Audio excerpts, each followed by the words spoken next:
Was the Rage Coalition event a political rally?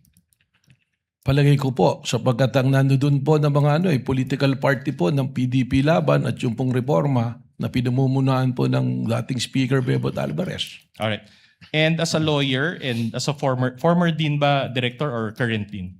Former All po. right. So as a Nag-resign na po lawyer ako. and a former dean, you are aware that political speech is constitutionally protected, correct? Depende po kung anong talumpati. You have to qualify. And unless we are under martial law again, Mayor Baste should be able to freely express his dissent to the government. Your Honor, correct? that is speculative. Let the witness answer. He is competent to answer that question. Unang-una, tama naman po kayo, wala namang martial law ngayon at pwede naman pong magsalita. But the freedom of expression has limitation also. Kung ito po ay nagbabiolate na ng batas at nakakasama na sa ating bayan, ay hindi naman po ito kasama na sa freedom of expression. All right.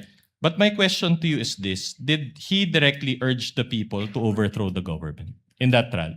Ang sinabi po niya, base sa aking testimonya, ay isang ulo lang ang gusto namin, ang ulo ni Bongbong Marcos. At kung matatandaan po ninyo, ay correlated it dun sa mga dati pang mga pangyayari. Hindi lang po yung event at sinabi na yun ang aming nagbasehan base sa aming pamantayan po sa pag-assess po ng banta o ng threat po. But that was your own interpretation of what That is happened. not only my interpretation, but is the interpretation of the new National Bureau of Investigation based on the standards that we follow, consistent to the standards Alright. that we are following. Is it your interpretation that those also demonstrate destabilization efforts?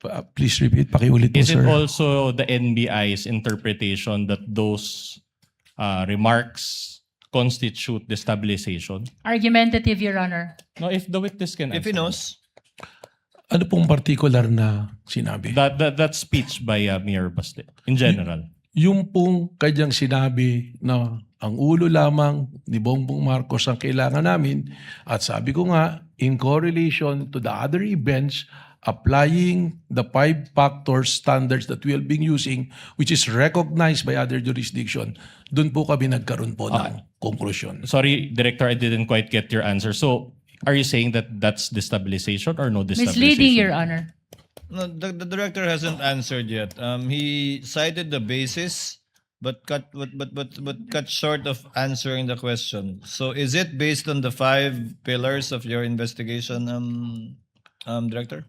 Well, dun po yan, based on the 5 pillars na natin po, lumalabas po ng isa dun sa elemento ng 5 pillars, it comply po. So, Sumasagot po doon. So, meron At direct. hindi po destabilisasyon, kundi banta po sa kaligtasan ng Pangulo na naging banta na rin po sa pambansang seguridad po. So, you're admitting that there was no destabilization?